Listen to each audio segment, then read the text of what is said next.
Anyway, Dana said that. Yes, Yeah. please. Tell us a bit about yourself. I can see cops a mile away. Yeah. And ule ni karao. And I'll be dead sure. In my time as a protester, I could see them. Your time as a protester? Yes, I have a time when I was a protester. I checked all the prices. Then I walked to Luthuli, to their branch in Luthuli. Then I bought there. The prices were lower there. Architects are paid very low, actually, for the studying we do and for the knowledge we have. Again, if you're good, like me, I'm good. I designed a generator room for Kenya Power, which is weird. Kenya Power needed a generator room. Yeah. And that But I'm not rich semi now. box. There's no big transition. I'm the same guy. Welcome to another episode of Financially Incorrect, a podcast that is sponsored by FX Pesa. Last week we had John Allen on, and he told us about his 1.5 million shilling wedding and recovering from that, and what that process was like, budgeting for his kids and figuring out, that new process, moving from a single man to a married man, and what that did for him financially. Now, today we have a person who describes himself as a Kenyan, a recovering architect. He's in the podcasting space. He's a musician.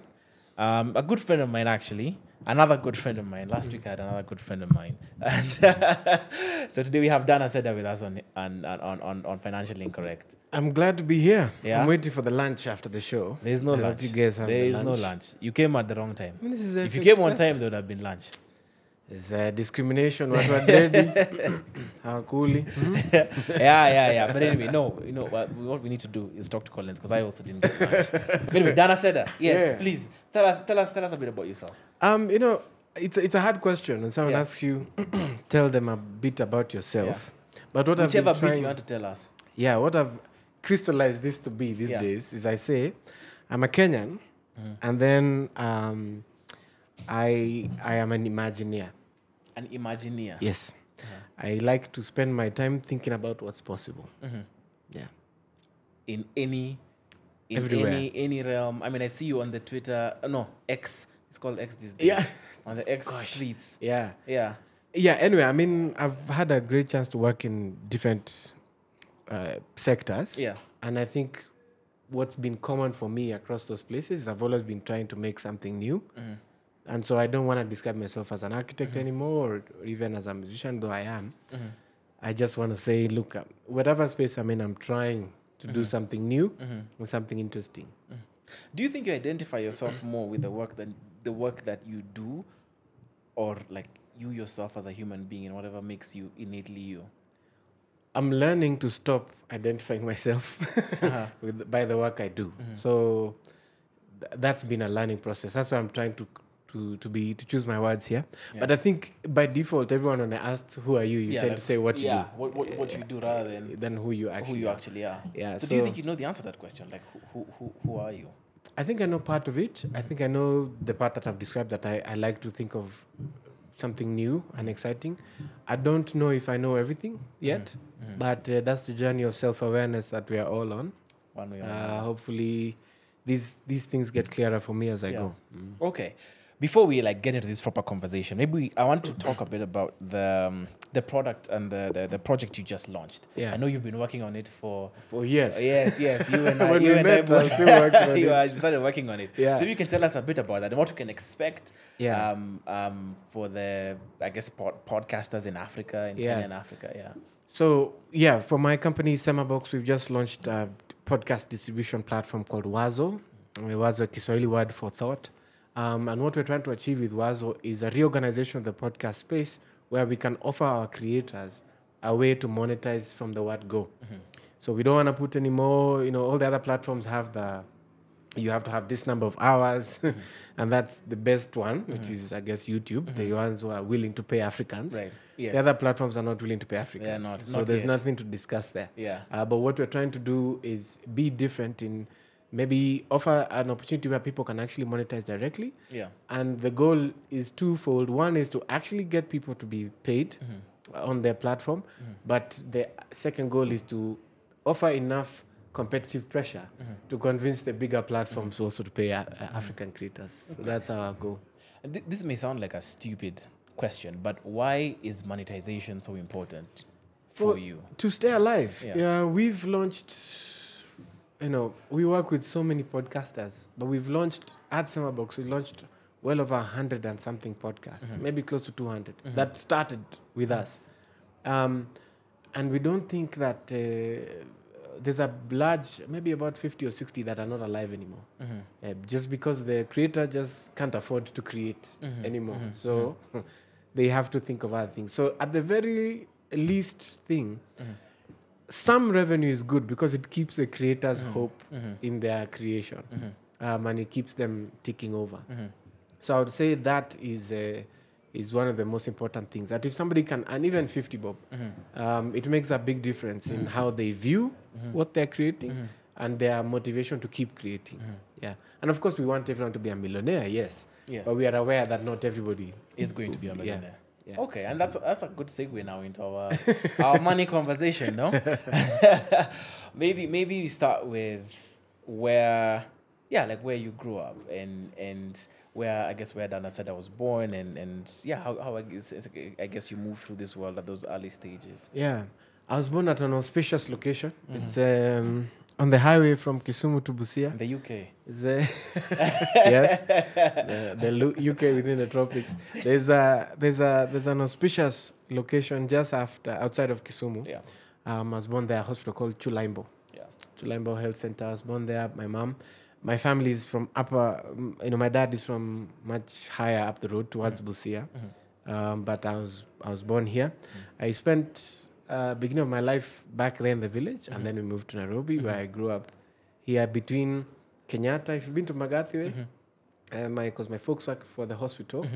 Magathi, if you're going down towards Timo, on the left, there's like between City Mortuary and the police hospital. That's where I grew up, the beginning, and then I grew up in number 9, Kibich. So these are the places that tulianza maisha. These are places that formed you at that initial space. Kwanza niko na rada ya karao sana because ya hiyo kugrow number 9. I can see cops a mile away. Yeah. Ule ni karao. And I'll be dead sure. So you're saying if I don't even know if I'm allowed to say this on this podcast, but if you are on Maandamano, those guys will not have come at you. I can see them, yeah. In my time as a protester, I could see them. Your time as a protester? Yes, I have a time when I was a protester, very frequent. Yeah. Naonaga mbali sana. Now not anymore? No, now not so much. I guess my fire for protesting, I guess it moved on. I felt like the things I was really fighting for came to reality, or there was movement in them. So then I haven't really felt the need to be on the street yet. I haven't been inspired. Yeah. But I have a lot of support for anyone protesting for whatever it is. I don't care what your reason. I'm a supporter of protesters. The right to protest. Go and say what you need to say. And I even contribute to those things. Yeah. Yeah, I don't care what the goal is. Yeah, just protest. Are you protesting? I'm with you. Okay, maybe I want to talk a bit about the, I guess now money, where money comes into in your childhood. Yeah. So you're growing up in Kibich, like you've said. What's your first understanding of money? I think my folks did a good job to tell us that money was important, and how you run things, and you could see things in school, for example, that a guy had more video games or whatever that I couldn't afford. So I understood that, but I think my mom and my dad did a good job to tell me that it wasn't always everything. So I feel like I've had a good relationship with money, that I have not been driven by it. I mean, I like to have money, but it's not been driving me. I don't go overboard for it. And so I'm thankful because the folks tried to do that. It's not that we were insanely rich. We were not. But I mean, we got by. Where we lived was okay. And I'm trying to still keep those values, that money is an important thing to keep in mind of, but it shouldn't be a blocker. That's how I see it. Okay. How do you think, is there a specific way that your parents got that message to you? Like, is there a memory or something that you have where it was very conscious to you that money isn't everything? Yeah. I don't think there's a moment, but what I know my mom especially has always said is, if you had all the money in the world, but you couldn't see me again, it wouldn't matter. So money is not really over family. And then if you had all the money in the world, but you had to die tomorrow, then you wouldn't like it because then time. So really, it's important because it helps us to keep things together. But family, which is relationships, and time is also a different quality, and these things have to be balanced somehow. Yeah. Okay. So what did that do for your fundamentals of sort of understanding money, or when do you begin to deal with money, on your own? Like, when are you beginning to transact, whether it's buying things, selling things, but you actually the person making the purchases and things like that? It started for me, I guess. I think it would have been early, because, like I said, my folks were pretty open about teaching me about money. So I had the savings. There was a way in our house to earn money. What are they called? Jumbo Junior accounts. I didn't have that account, but I knew about it. But we had like a piggy bank. Yes. Yes. And I remember in high school. So I love sports. I played a lot of sports in high school.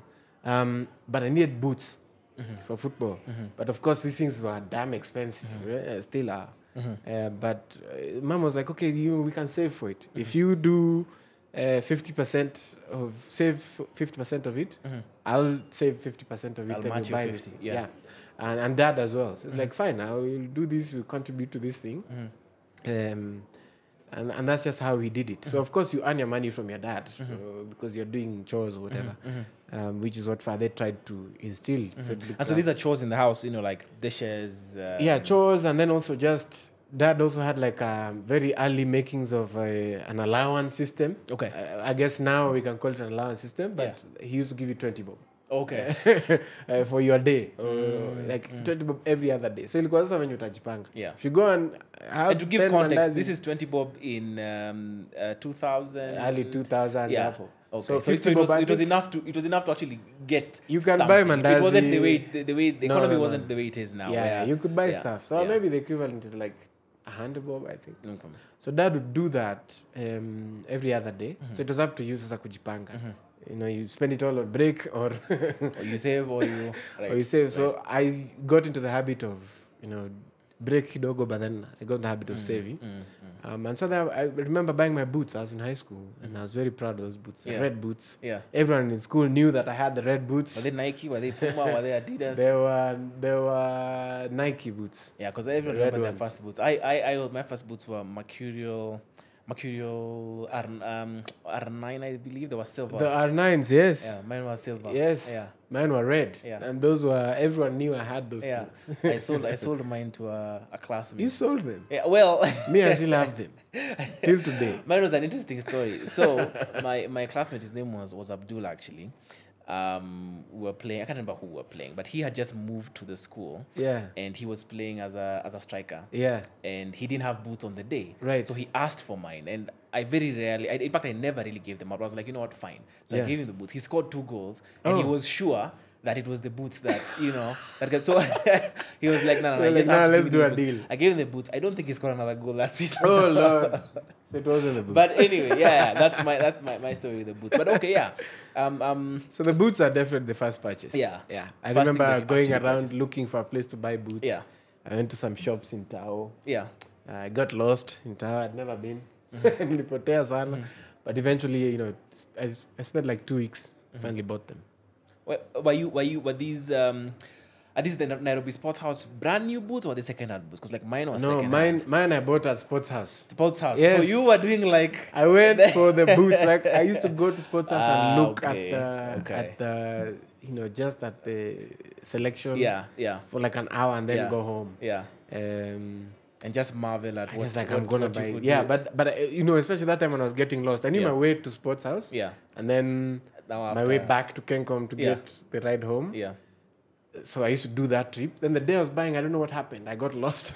Then I had to find my way anyway. Yeah. I got home Yeah. with the boots. but so boots are your first purchase essentially, yes, right? but I'd saved for 2 years. to get those boots. Yes, to get those boots. So you must have like you've been taught delayed gratification in one way or another. Yes, The saving culture, because that mustn't have been easy. I'm sure within those 2 years there were certain purchases that came in, and you're you "Don't want to spend get the money on something. this." Yeah, But Mother was pretty good at teaching us that. getting you that point. Okay, so after high school, when you make, how do you make the decision to become an architect? That was partly down to interest, because I was interested in sketching, and I sketch, I still do, and I was interested in math and physics. So those kind of, the school system was pushing you towards it. So it was either engineering or architecture, and I thought engineering would be boring, so I'd be looking at graphs all day. And I went to university. I said, I would have been bored doing that. So I was very happy to actually have done architecture. Yeah. But it's a decision that I feel I made in stages. I feel like in school they were like, okay, this could be a good career, think about it. And I was interested because of the design quality, but I was also interested at the time in doing law. So I had applied for both, and then at the just before you go to college, there was an opportunity for you to change your selection. So now I was really sure I wanted to do architecture and not law. So I swapped them. And then I got in, and I was happy to. Was anyone an architect? Had anyone been an architect? No, I didn't know any architects by the time I was joining. So how did you find the interest? Reading, understanding, or just? No, the school, high school. The career. The guy who was going to talk to you about these things. Yes. Mine was Vincent Ogutu, who is now VC of Strathmore School. So Vinny was the first guy to tell me, consider law, consider architecture. As those words came from him the first time. And so those are my two that I was really looking at. Yeah. But I didn't know anything. To be honest, I didn't know anything about architecture. Even when I stepped in, everything was shocking when I got there. So let's talk about your transition now into university. Because at this point now, I'm assuming, my assumption is you're not going to be living at home. Or were you still at home? I was at home by that time. So Before I got to college, I was living at home. So when you're going to University of Nairobi, you're still at home. You're living my from mom's house, home. But now I'm assuming that you're being given more than 20 bob for your allowance, your daily allowance, because you have to commute one way or another. Yes. So how are you handling your money at that point? So what happened is that in first year, because I went to the University of Nairobi. First year, we all were put up at prefabs. Okay. The wooden houses there on Mamlaka Road. So, and actually, before you continue the story, are you, by the way. Are you in parallel? Are you in No, regular? I got into regular. Okay, so the university is catering to your... They are giving you, so we are paying a one-time annual fee you pay before you enter the school. At that time, they were also increasing it. So anyway, Dad did that payment. God bless you, Dad. How much was that at that point? Do you know? It was... He never said for a long time, but I think it was 16K. It had been doubled. It used to be 8K. 8K. Now it was or regular, so now they're gone to 16K. So the university was actually on strike when we came in. The rest of the classes were on strike because of that. Anyway, we got in, and then I moved into campus. So it was a complicated time because Dad wasn't able to do like the allowance as much as in high school, because I'm not seeing him every day, right? My dad is kind of like, he'll deal with you when we're here together. So I thankfully had started as a musician. So I was 2 years into music, or 3 years into music by that time. So you started music in high school? In high school. Yes. Okay. And I was earning money singing in clubs. And then when I got to singing in church and weddings and things, when I got into college, of course you need more, so I started singing in clubs. Okay. So I had money to live my life, and also Campo life at that time was pretty simple. How much are people paying you for gigs at that time, like a wedding gig? Or? I'll tell you, I was playing with a Congolese band. The weddings were different because you'd be paid slightly more because the weddings are kind of like a whole event. Yeah, and they have appetite for higher payments. Okay. My daily payments with the Congolese band was 50 bob.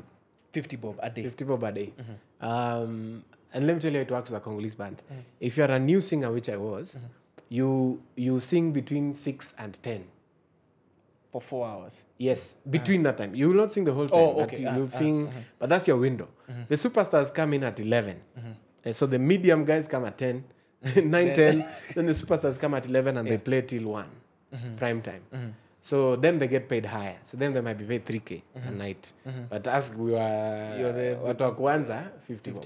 So I was doing 50, then I moved up kidogo, I was settling at 9, 10. But by that time now my own personal career had grown, so I stopped. I went out into the world now.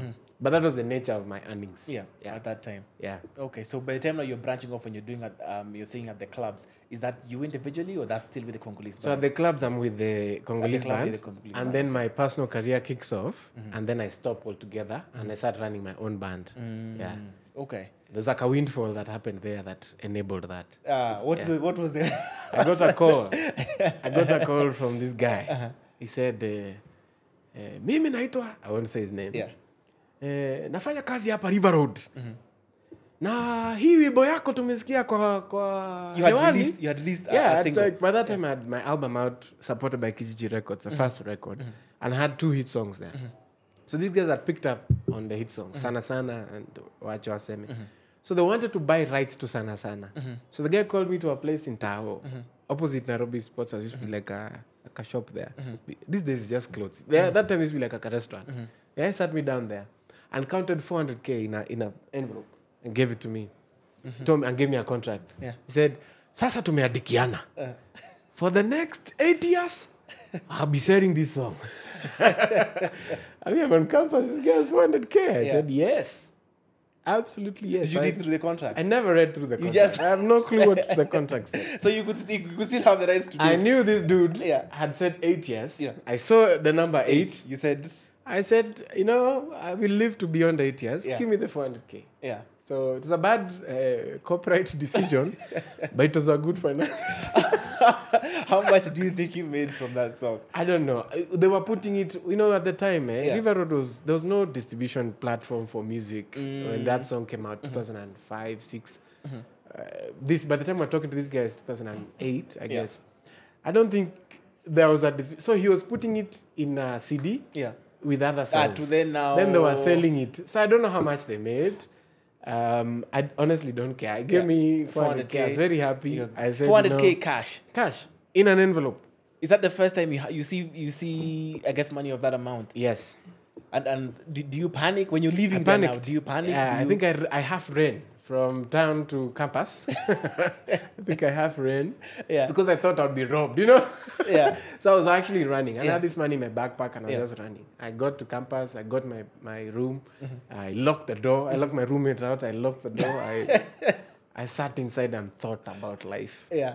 Yeah. And you said you have 400 Gs. Now I have 400 Gs. What am I going to do? Yeah. So I think I went to Kijiji. I gave Kanji some money, I think. I hope I gave Kanji some money. If I didn't, Pole. Yeah. And this was because of the support that he put into. Yeah. So I remember doing that. And then I bought a computer. Probably overpaid for the computer. And then I bought band equipment. So like the next day I went with my backpack to Credible Sounds, which is just on Moi Avenue. I checked all the prices. Then I walked to Luthuli, to their branch in Luthuli. Then I bought there. The prices were lower there. And I discovered, so this thing here is 50K, but there is 35. And there you can negotiate here. This guy sticks on the price. Yeah. So. Yeah. Then I discovered other shops. Yeah. But I bought my first band equipment there. Okay. With that amount. But now it's on the way now. And what informs you? Because you said now this is what allowed you to start your band. What financial decisions inform you making that decision? It's hiring gear. So we used to use church equipment to play gigs, but that would have problems because you couldn't take the church equipment to a bar, for instance. So if a bar booked you, you're not allowed to take the church keyboard there. But we need the keyboard, right? And hiring keyboards was very expensive. Yeah. Anyway, hiring equipment in general. So I knew that the end game, I'd spoken to Kidum at the time we had met, spoken to James Jose, Gogosimo, spoken to James Limeri of Weaver's band. So I knew the scene and everyone had their own gear. Equipment. Yeah. So I knew this is how this is working. Yeah. I better have my own gear. So that I was very clear on. Okay. So I knew I needed to buy. Yeah. Yeah. So it was just that, look, we have to find a way there. So I didn't buy everything. Yeah. But I bought the basic things that I couldn't get for cheap elsewhere. Okay. And so did you finish the 400K? Yeah. By the like- time I was done with the computer and the gear, I was broke. It was finished. You know, Campo used to eat when you have money. You used Yeah. to eat at a place called CCU that had like, whatever, nice food, whatever. These days, I passed there yesterday. I found it's a classroom. Too bad. It used to be like this huge central catering unit, I think. Yeah. So like you could spend like 100 bob there. Yeah. That's when you're rich. Yeah. When you're poor, you went to Mamlaka.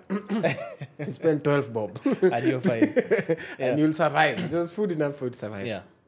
So by the time I was done with this purchase of gear, I was broke.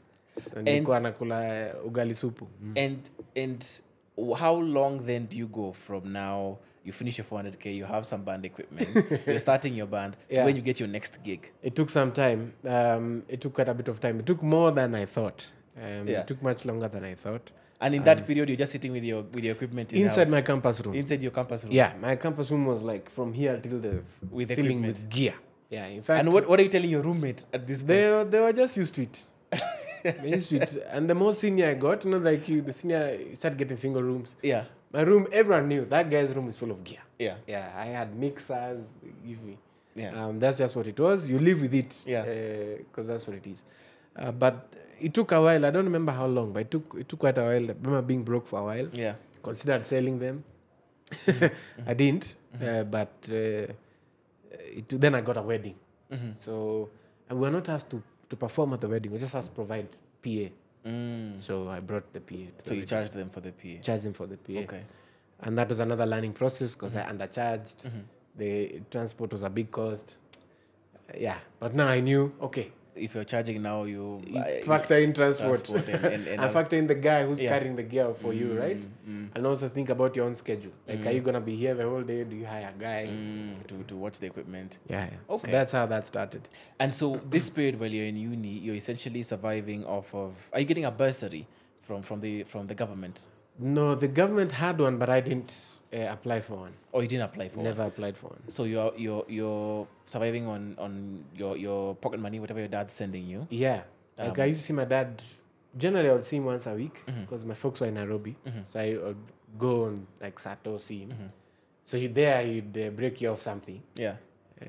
So tan. And was it formal or was it just like, here's some cash? No, he'd just be like, oh, it's nice to see you. Yeah. How are you doing? Yeah. The usual. Then he says, okay, so when are you going back? He says, I'm going back tomorrow. He's like, okay, so I'll give you something.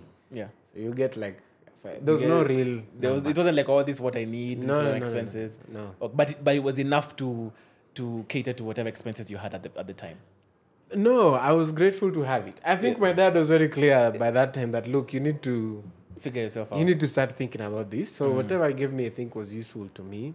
Thankfully, the beginning of college, the costs weren't as high, I guess, as would have been maybe now. And then also I had the music gigs. So I did have enough. Like I was playing every week. So I had some cash to buy the T-square, to buy paper. I had those. And then also the college at the time provided us some materials. Not everything, but some things. So, we made it work. It would be, broke.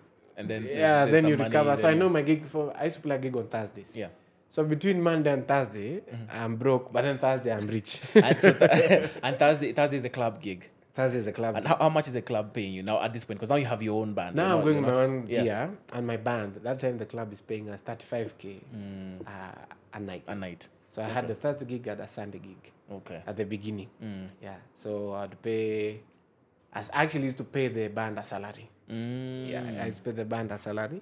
Then I would now take. How did you make the decision, or how did you decide what to pay the band members? My manager at the time, David Makuyu, really helped me figure that out. So he's the one who did the... Yeah, David came to me, let's do it this way because we don't really have a scale. Well, we knew the scale. I knew the 50 bob thing, I knew the 3K thing. So it was just about how to manage the cash flow. And David really helped me to figure it out. Set up a bank account. Like he's the one who walked me through that stuff. Yeah, that whole process. Yeah, he was really helpful to me. And before him, I'd worked with a friend of mine called Joram. Joram had also helped me quite a lot in terms of thinking through how to set up. So I feel like I was ahead in terms of just the thinking of what we were doing as a business because of the people that were around me. And so they had helped me a lot. And these were people that were way older than me. Yeah. So I had more experience and they could give me more pointers. How long do you do this for? All of campus. So for the 6 years. For the 6 years. Yeah, all of campus. Yeah. So when you're leaving campus, Yeah. are you leaving with any money? Are you leaving with any savings? Are you leaving Yes. with any? You have savings. I was very good at saving. Yes. So I came out of campus with money. So you kept.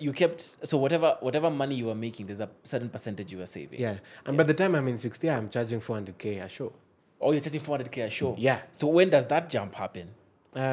Second album, 2012, Okay. 13. That's when my number go up. And I start to do commercial music. So I start to do ads, movies, How much would you charge for an ad at that time? 80K if it was less than 90 seconds. If it was like a movie, we would have to discuss. Filmmakers always telling us they are broke. But ni waongo hawa watu. They just don't budget for the music. So that you'd get into discussions, and Yeah. then you're saying now commercial gigs, music playing gigs, you're charging up to 400K.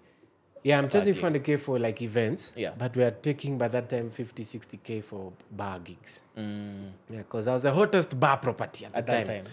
Because nobody was playing. Yeah. Nobody was really playing the style of music I was playing for the age group that I was playing for. So no one was really playing, so I was basically alone. It was either you get the older guys, Or you Kina get James, Gogo Simo, those guys, or you get me. And me, I'm the fresh guy. Yeah. And I'm hot now. So I was playing four times a week. There's a year, I think, with my band, we played over 100 shows. Yeah. So you guys were making money. We were playing. No, we're not always making money. We were playing a lot. Yeah. Because that's the year I also get into debt. It almost ruined me.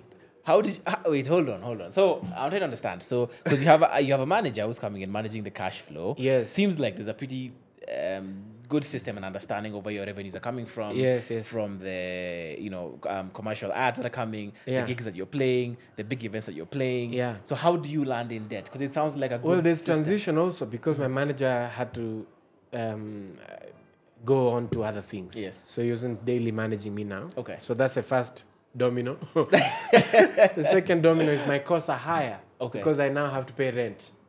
Ah, So my costs are higher because I've moved out of campus. Campus is rent free. yes. Now you move into You a moved house. into your apartment and Yeah, now you have to pay rent. So I have a higher overhead. And then in that year, we played a lot more gigs.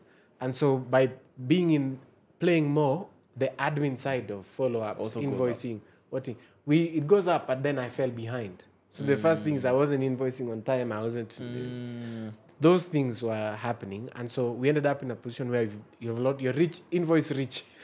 but cash poor. But you don't have no money. Yeah. So I got into quite a bit of debt that year. So because of that. So is it because you took debt, or is it because you owed your band members money? My biggest debt was to my band members, but then I also took debt from the bank. Okay. It wasn't a big amount. It was, I think, 70K. But it was a really At that painful time, process yes. to deal with. Yeah. I think I finally dealt with that like much later in my life because they didn't give me money. They gave me a credit card. It was like 70K was the limit. Yeah. Or 80K, something like that. Yeah. So I was paying it okay, but of course when now you're struggling to collect your money, like towards the end of the year, you're starting to collect your cash. People are paying late, so now you're just in this loop. Yeah, and you can't really spend time chasing the money because you have a gig tonight. So And you didn't have anyone to help you chase and I don't the have money at anyone that to point. chase now. Yeah, because Davey had moved on to other things. So yeah, that was the really, really tough year. Yeah. But really grew the brand of me as Yeah. a musician. Yeah. Because I did so many gigs. I owned the city. Yeah. And in fact, that year, I think I played Mombasa 4 different hotels or something like that.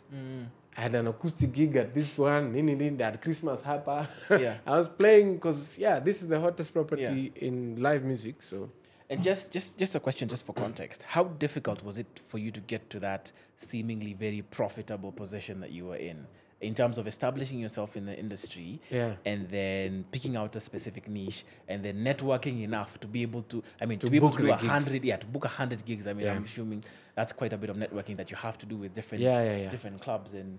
Part of it was sheer hard work that we were just playing a lot. Yeah.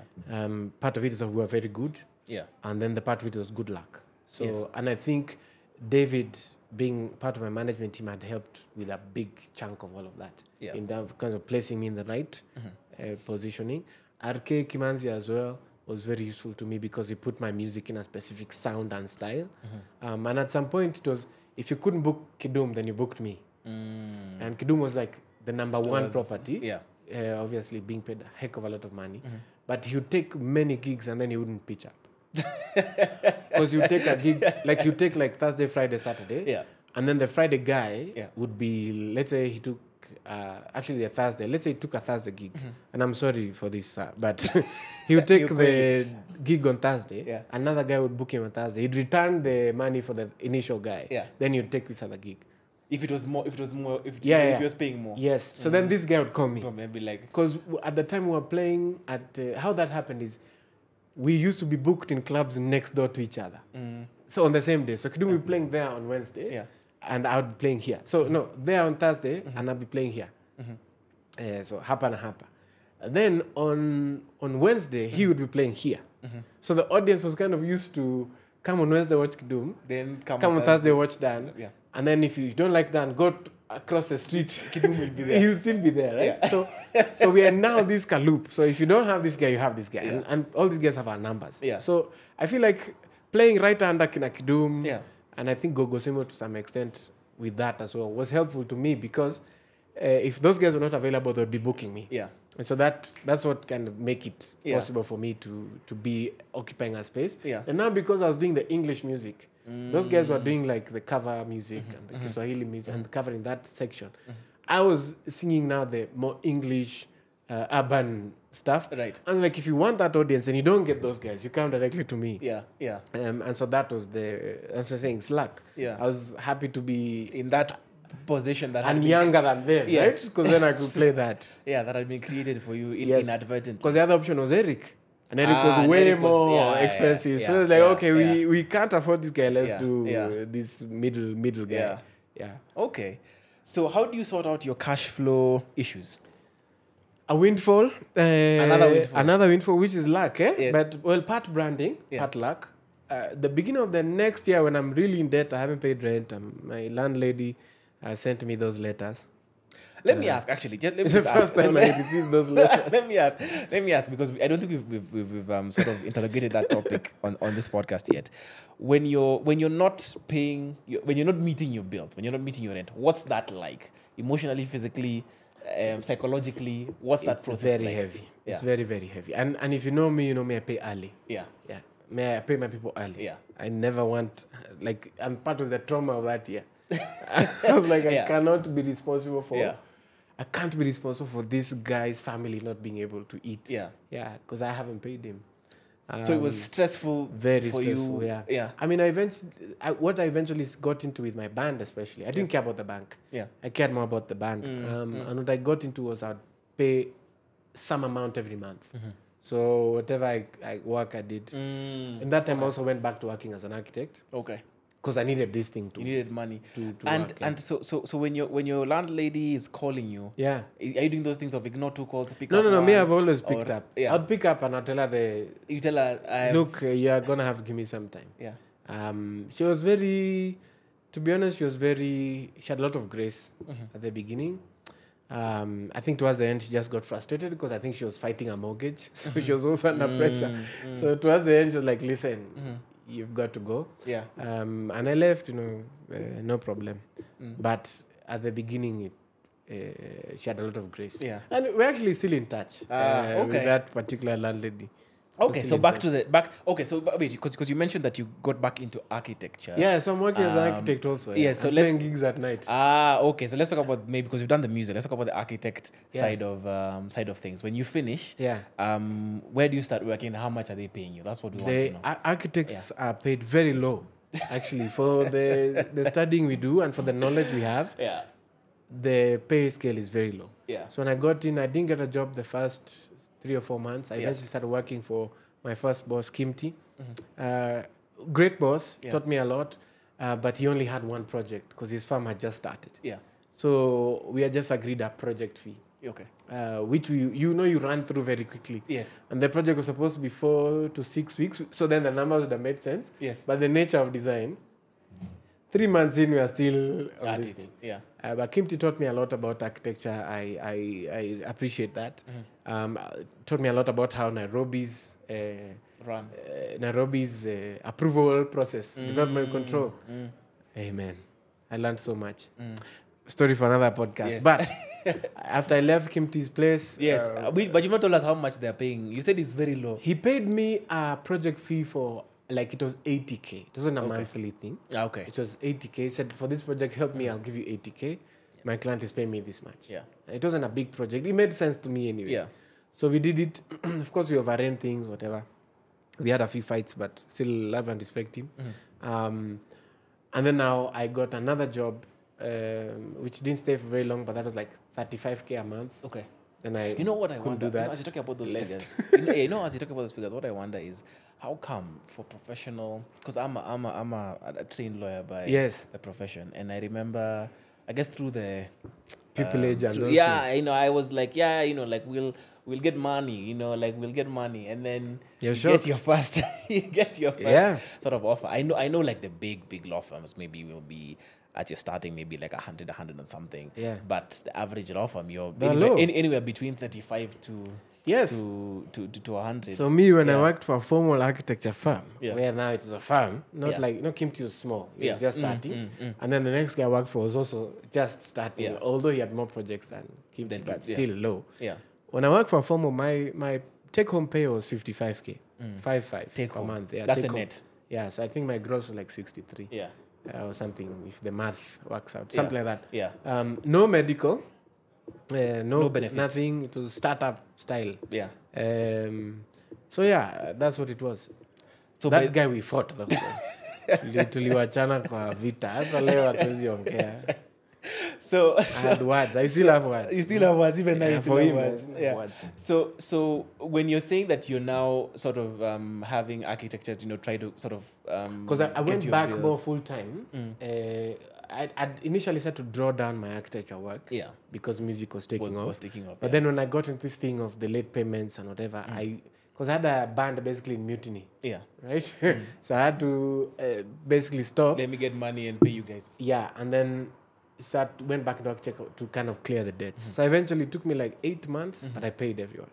So maybe because the music I think may be a bit more interesting. So just to give us an idea of the architecture sort of pay scale, Yeah. like what are architects getting in this? I don't know what they're getting economy now. right Yeah, what would be the but scale? Do you think? I don't know what they're getting now, but the highest paid guy in the firm, who was not a director at that time, was being paid 100K. 100K. And he was like an established architect. His name was on the buildings. Architecture. His name was on the building. Yeah, his name was on the buildings. Usually if I work for you and you're like Barak and Associates, it's that's on there. Wait, you're saying he was being paid 100K? For Salo.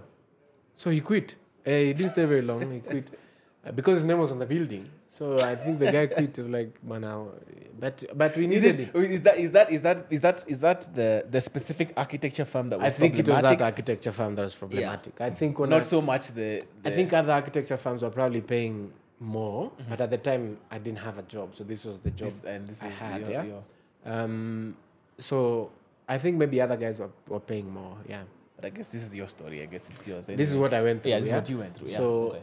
but I think I did get when I left that firm, I got an offer for another architecture firm that was paying me way more. They were like tripling my salary. So I guess I was just being lowballed by this really terrible guy. these guys. Okay. No, it's the guy. Oh. They were partners. But It's there was, that one there was guy. one particular guy. The guy who you have words for. I have words. I've Yeah. given him work since. Yeah. And opportunities to declare my Rosafi. But I have words. The day we meet, Yeah. I have words. So how did you give him work? Because he was the best at that stuff. Yeah. Yeah, that firm was the best at that stuff. So when they asked me about it, I said, that's the guy. These are guys who are good. Yeah, that's the okay. guy. All right. So you work yourself out of debt through the salary that you're getting from yeah, the, and a windfall. and So yes, you're what- telling us about the windfall. Yes, yeah, yes. so I the get a windfall. job to do music for some series that they were doing, 52 episodes. Say, we're going to get out of this problem here. Yeah. And they were very kind to me, the producers. They paid me upfront, Everything. everything. And she told me, I trust you to deliver. Let me tell you, I delivered that thing Yeah. in 2.5 weeks. You said here is. Everything was delivered. Everything. I delivered. I think they had they needed, because you know when you're doing a series, you're kind of making like theme music, one theme song, but then you're also making mood music. So you're making a lot of mood music. So I think I gave them over 200 tracks. And so, and for Like in 2.5 weeks. in 2.5 weeks. For a project, If this doesn't make your series, nothing really. for a project like that, what are the pay scales that one ought to expect or one should be receiving? You know, it depends on your brand value. Yeah. There are people who've done way more work than me that were paid a tenth of what I was paid. My brand value was high at the time because I'd worked, a year before I'd worked on a musical. No, not a musical, a documentary. So my name in the scoring In that space was high. Yeah. So they wanted me to score this. And so they came and made me an offer. I never negotiated. The offer was so good I didn't negotiate. I accepted it. So And they paid me the next day. So in your estimation, what would be a low ball offer and what would be out of this world? Again, it's hard to say. I think if you own the means of production, so you own a studio, then what you're charging for is time.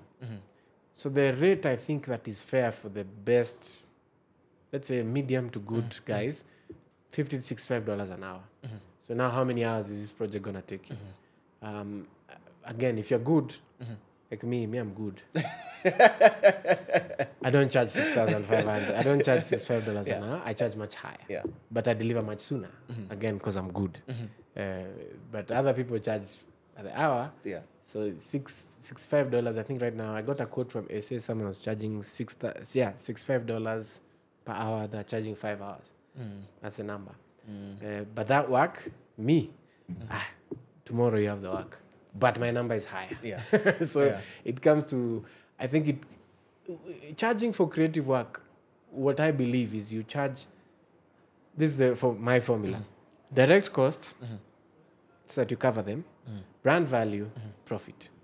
That's the math.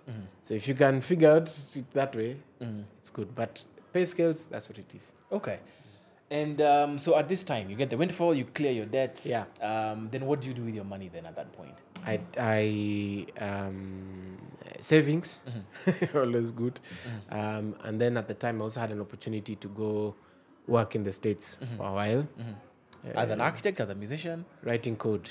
writing code. Yeah. How did that come up? You know, that's how I worked out of debt. I learned a lot of skills. Yeah. The other thing that people wanted around that time, that was a lot of websites. So you needed to learn how to make websites because people were really interested in websites. So I found some YouTube videos, and a good Indian man taught me How to how to write CSS, and how to use WordPress. And so I was making sites for people.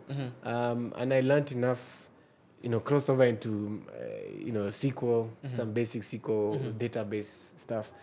And then I got into this opportunity that, they're looking for a guy, it was a fellowship, looking for a guy with this skill set. I got in. So I was off to America to Were they to covering work at a tech company. They were covering your covering your costs, transport your and your living costs. accommodation, Yeah. and then you got paid a salary, very modest Yeah. salary. At the time. Did you make any other money while you were there? Yes, I was writing music You were writing music when you for were there. people there. Yeah. I discovered this Brazilian community. The sound is very similar to what we very similar. I was like, I know that sound. What's up? I'll write that song. I'll make those tracks. And so I started to earn like that. Played a few gigs in the States. Ended up going on tour. So those, and a little bit of money there. Yeah. So that was useful to me. Have you, at that point in time, have you made enough money to make any investments? Have you invested in anything? No. So you're It's still just money to save. raise your quality of life, so you get a better house, But Yeah. you're still paying rent. Yeah. You can maintain a car. You can go out on Fridays. I can do that. Yeah, but investment, no. No. Yeah. How long are you in States for before you come back? I'm there actively 2-3 years, but then I go back and forth for another 4 years. For another 4. So in total, it's about 7 years of Working with those guys. Yeah. And is your music now on pause? No. I'm still working. Even so when you're coming back to Kenya, you're still playing. You're still. Remember, this has now been a problem for me. Yes. In campus, I was in class all day Yes. and playing gigs at night. At night. So I've never had a problem doing that. So even keeping the music career never had a problem. alive. Like I was very good with the time for the thing. There's a time for everything, and that's Yeah. a time for that, and Yeah. I'll do it.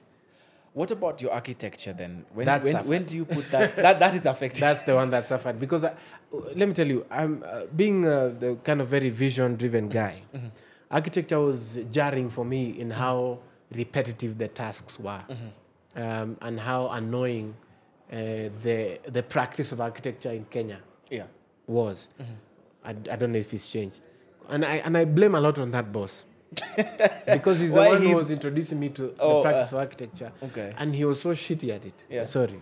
But because he basically boxed me into I'm a very good architect. And like my thinking is futuristic. I'm trying to make a building that's good for now, but good for the next 50 years. That's been my approach. But he was very regimented in the window must be this much, the columns must be 6 meters apart, the doors. I'm like, man, this stuff is boring. And it's terrible. But he wanted that stuff. Yeah. And when you went out of that stuff, it Yeah. was an issue. Yeah. So I ended up designing toilets half the time, parkings. So if you ever go to the UN Tower, I guess this will let the cat out of the bag. Those toilets, that's me. Yes. If you go to Kenya Science, they Yeah. were doing a new theater hall. The toilets, again, that's me. But like that, I was stuck doing that. Generator rooms, I designed a generator room for Kenya Power, which is weird. Kenya Power needed a generator room. Yeah. Anyway, Yeah. that was the stuff I ended up doing. Yeah. And so that was killing my Yeah. creativity and really turning me into a... Yeah. I used to drink a lot just because I felt I was dying. So the moment I was like, I can make money through something else, Yeah. I drew down my architecture. Okay. So I resigned.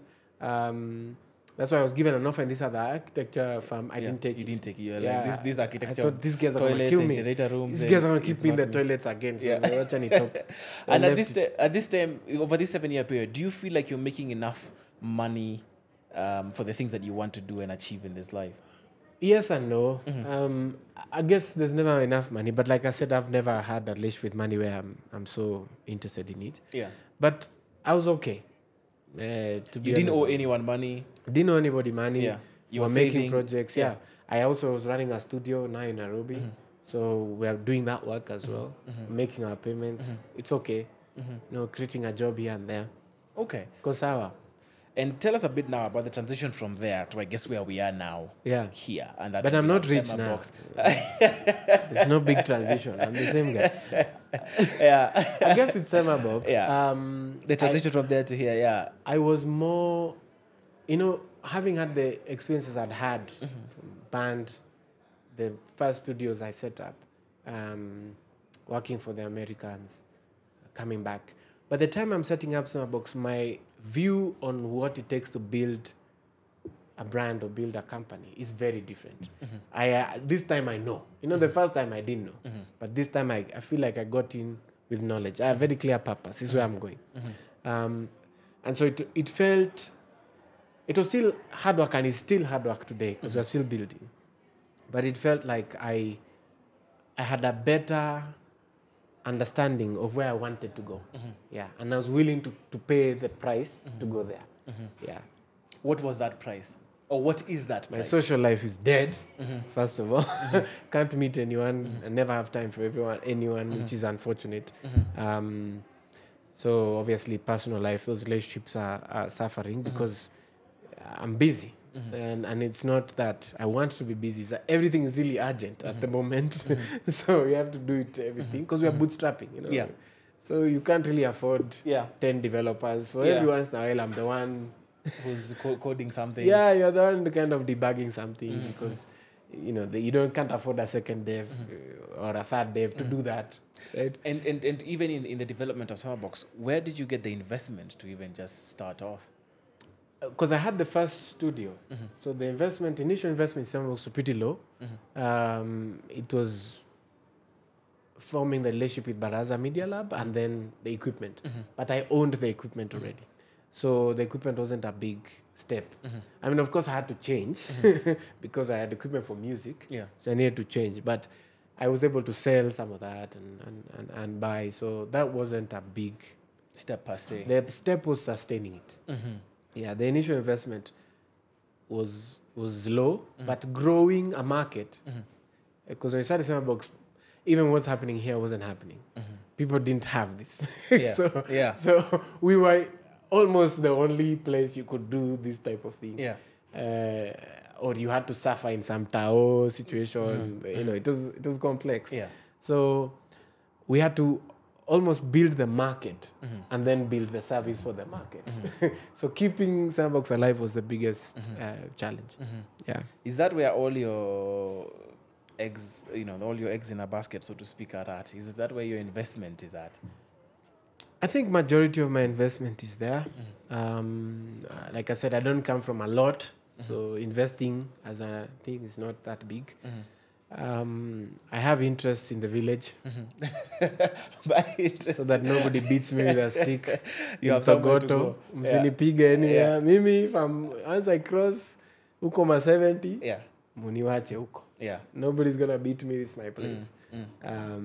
So What was your justification for buying, I guess, land back home, or getting land? I didn't back buy. I inherited it. Yeah. Praise the Lord.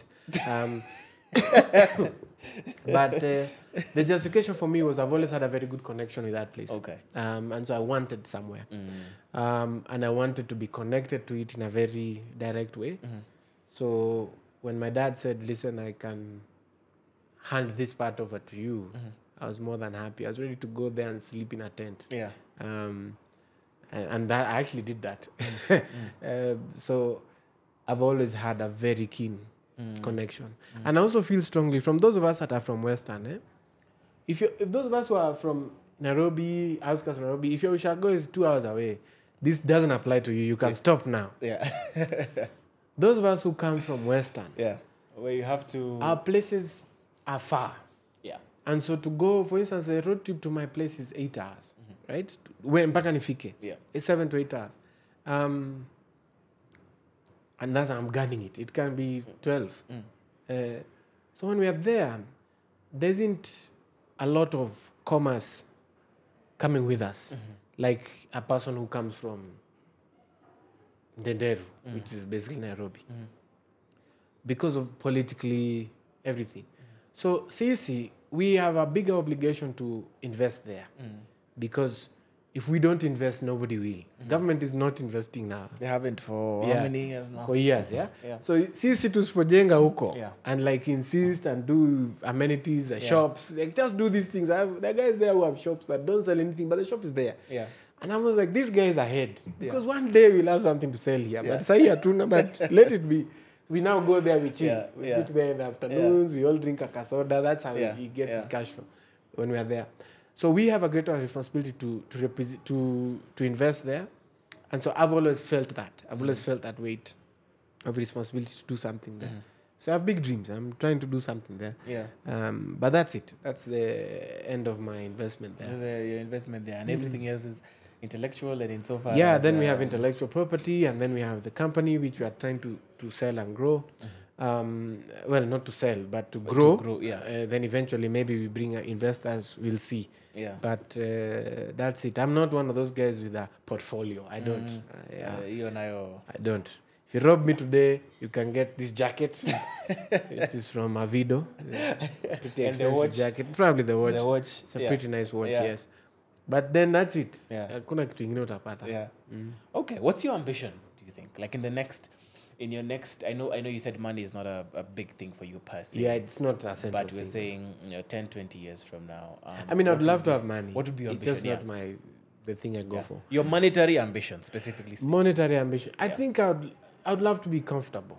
Let me put it that way. I'd love to be comfortable enough to not worry about the monthlies.